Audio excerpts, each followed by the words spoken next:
Всем привет! Тема сегодняшнего видео – криповые истории. Будет интересно. Погнали! Я работал в ночную смену на заправке и увидел снаружи человека, который был полностью потерян и дезориентирован. Я пошел в его сторону, чтобы помочь ему. У него была рана на голове, и он не знал, где он находился. Я не видел никаких аварий поблизости, поэтому предположил, что он упал или что-нибудь в таком духе. Обычно в ночную смену мы должны оставаться внутри своей комнаты за бронированным стеклом, когда в магазине есть посетители. Я, будучи хорошим парнем, пошел помогать ему и позвонил в полицию. Они приехали и осмотрели его. Копы предполагали, что его череп был проломлен и отвезли в больницу. Я вернулся на работу. Через несколько часов эти же полицейские остановились, чтобы попить кофе. Они сказали мне, что парень получил удар бейсбольной битой, когда пытался проникнуть в спальню к маленькой девочке. Также они поведали, что он разыскивался за изнасилование и убийство в 2 других штатах. После этого случая я никогда не покидал зону своей комнаты. У моего бывшего парня были 2 старшие сестры. Они умерли до его рождения. Однажды они решили поиграть в прятки или что-то в этом роде и забрались внутрь сундука и случайно заперлись. Они не смогли выбраться и умерли от удушья. Паренек, с которым я работал, катался на своем стареньком кроссовом мотоцикле по лесу, а какой-то отморозок натянул стальную проволоку между 2 деревьями. Мой приятель вылетел с седла от удара в горло и успел увидеть, как какой-то чувак поднял его мотоцикл, сел на него и уехал. Очнулся он в больнице с разрывом горла и поломанной шеей. Просто жесть, на что способны люди. Когда моя мама ехала в машине, на дорогу неожиданно выбежал какой-то парень, и она резко остановилась, чтобы не сбить его. Это произошло ночью, и было очень темно. В тот момент, когда она остановилась, из леса вышли еще 3 мужчин. Они начали дергать ручки дверей, пытаясь открыть их и проникнуть в машину. К счастью, двери были заперты. Она тут же надавила на газ и уехала оттуда, не оглядываясь. Не забывайте блокировать двери после того, как заводите машину, иначе кто знает, что с ней случилось бы, если бы она этого не сделала. Я бы назвал это скорее жуткой историей, чем страшной. У подруги моей мамы был маленький домик, и она жила там одна. Она начала замечать странные вещи. Суп в кастрюле уменьшался быстрее, чем обычно, часто не хватало яиц в холодильнике. В корзине появлялись влажные салфетки, которые она не использовала, лишняя посуда в посудомоечной машине и так далее. Это продолжалось в течение нескольких месяцев, и она просто списывала все это на свою забывчивость. Однажды она услышала какой-то шум на чердаке и пошла взглянуть, чтобы понять, в чем дело. И она увидела там подобие комнат, которые были отделены между собой фанерными листами. Небольшое радио, плита, спальный мешок, подушка, обертки от еды и так далее. Она позвонила копам и рассказала им о своей находке. Полицейские начали следить за домиком этой женщины. В конечном итоге они поймали бездомного, взбирающегося на дерево и пытающегося проникнуть на чердак. Оказывается, он проделывал такое почти каждый день. Ждал, пока она пойдет на работу, залезал на чердак, затем спускался по лестнице и пользовался всеми удобствами в доме, ни в чем себе не отказывая. Самое смешное в этой истории то, что во время продолжительных разбирательств они познакомились друг с другом, и во время общения этот человек был очень вежлив и уважителен к ней. В итоге она не стала выдвигать против него обвинения и позволила переехать к себе, а также помогла ему устроиться на работу. Он так и жил на чердаке, пока не встал на ноги. Вот такое жуткое дерьмо с хэппи-эндом.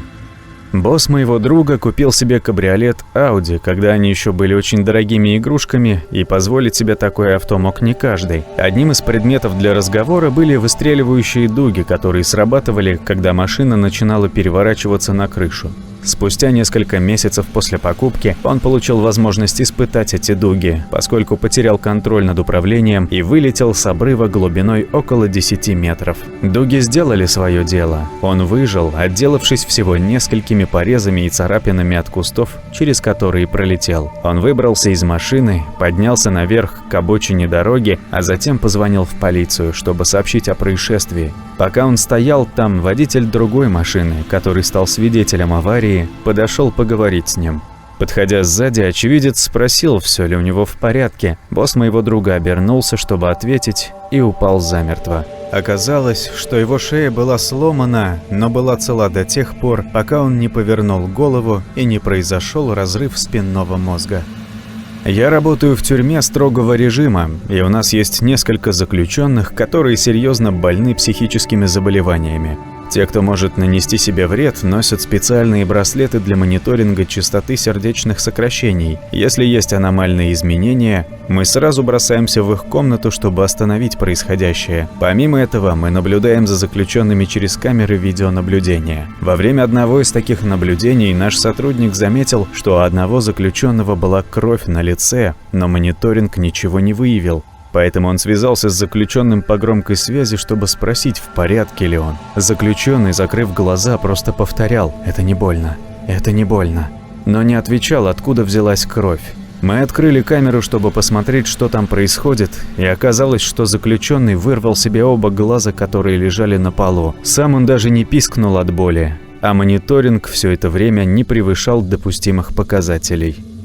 Мне было около 11 лет, и я проснулась посреди ночи от того, что какой-то мужчина сидел на мне сверху, зажав мой рот и нос своей рукой. Он сказал мне перевернуться и не кричать. Я перевернулась и попыталась закричать.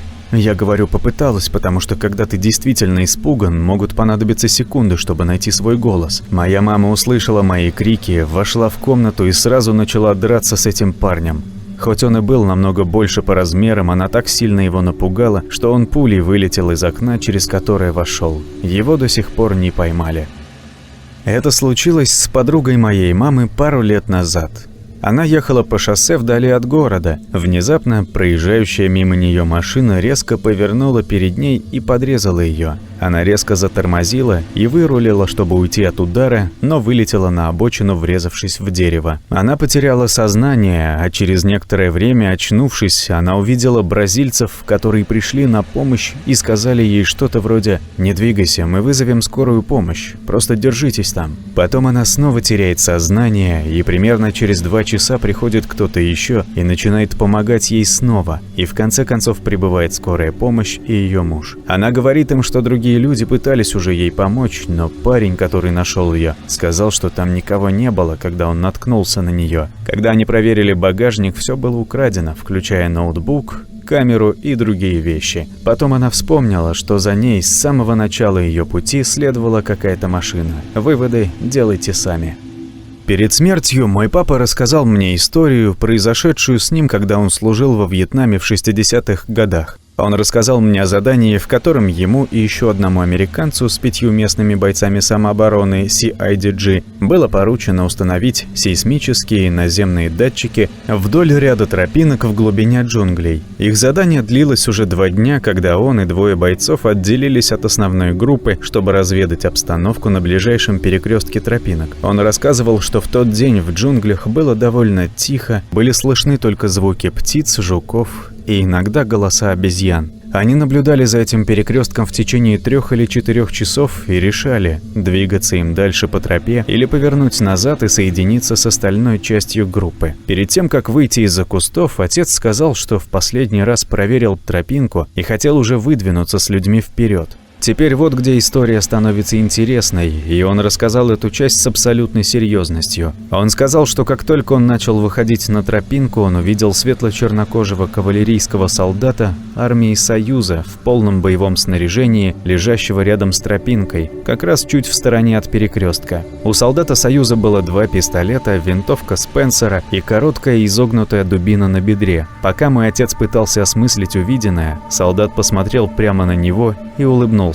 Затем он медленно приложил палец к губам, как бы говоря ему, чтобы он замолчал, и жестом велел моему отцу сойти с тропы. Мой отец просигналил своим людям оставаться в укрытии, и когда он нырнул обратно в джунгли, с краю от тропинки, солдат Союза сделал то же самое на своей стороне тропинки. Менее чем через 10 секунд группа солдат Северной вьетнамской армии прошли прямо через этот перекресток, примерно в 9 метрах от моего отца. По оценкам папы, в эту группу входило около 70-80 солдат, вооруженных автоматами, легкими пулеметами и гранатометами. Он не сомневался, что вся его команда была бы уничтожена на месте. Он сказал, что как только вражеские солдаты миновали, он и его команда сделали ноги оттуда так быстро и тихо, как могли, и присоединились к остальной части своей группы. Он сообщил о вражеских солдатах, с которыми столкнулась его команда, но решил не говорить ничего о солдате Союза, которого он видел. Мой папа хранил эту историю в тайне в течение многих лет.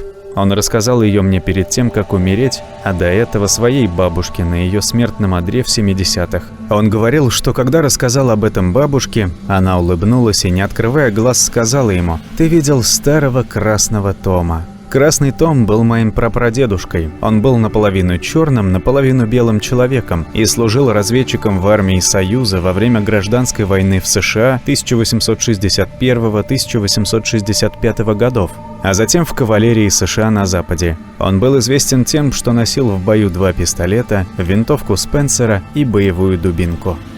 Много лет назад, когда мне было 8, моя семья жила в большом доме на краю небольшого города. Мой брат и я ходили в разные школы и ездили на разных автобусах. Я была последней, кто уходил из дома с утра, и первой, кто в него возвращался. Однажды утром я заметила, что дверь в подвал была открыта и горел свет, поэтому перед уходом я выключила свет и закрыла дверь. Когда я вернулась домой в тот же день, дверь снова была открыта и свет снова включен. Я подумала, что просто забыла закрыть дверь с утра и решила пойти закрыть ее. Когда я добралась до дверного проема в подвал, то увидела внизу лестницы большую, темную, мужскую фигуру. Я испугалась, захлопнула дверь и завалила ее кучей коробок, а потом убежала и спряталась в своем шкафу. Многие месяцы я ничего не рассказывала об этом своей семье, потому что была уверена, что видела привидение, и не думала, что кто-нибудь мне поверит. Затем, примерно через год после этого случая, моя мама и ее бойфренд стали замечать, что начали пропадать небольшие суммы денег из дома. В общей сложности около $800-900, но не больше $60 за раз. Сразу скажу, что мама даже и не думала, что это могли сделать мы с братом, поэтому мы все ходили по дому с фонариками и искали эти деньги под мебелью, в различных щелях и в подвале. Как оказалось, какой-то подонок пролезал через маленькую дырку снаружи дома, проползая через узкое пространство, а затем поднимался в дом через подвал. Осознание того, что я была с ним наедине в доме, по крайней мере один раз, было одним из худших и самым ужасным в моей жизни. Это было в те времена, когда я подрабатывал доставщиком пиццы. Я подошел к одному из домов на колесах в парке и постучал в дверь. Чувак, который открыл дверь, был лысый, и все тело было в татуировках со свастикой. Он пригласил меня внутрь, чтобы отдать деньги. Зайдя внутрь, я увидел 10 таких же лысых парней с татухами, которые сидели на стульях вокруг стола. Я взял деньги и собирался уходить, но вдруг тот чел хватает меня за руку и спрашивает прямо в лицо: «Тебе нравятся нигеры? Ты уважаешь их?» Я не хотел, чтобы меня убили или покалечили в том трейлере, поэтому я сразу ответил: «Нет, я ненавижу этих чертовых ублюдков». И сделал оттуда ноги как можно быстрее. Самое страшное в этой истории – то, что я черный. Ну как вам подборка историй? Понравилось? Тогда ставь лукас и подписывайся на канал. Впереди еще много интересных историй. А сейчас предлагаю посмотреть другие крутые видео на канале. С вами был Саша Бодряк. Всем удачи и до скорого.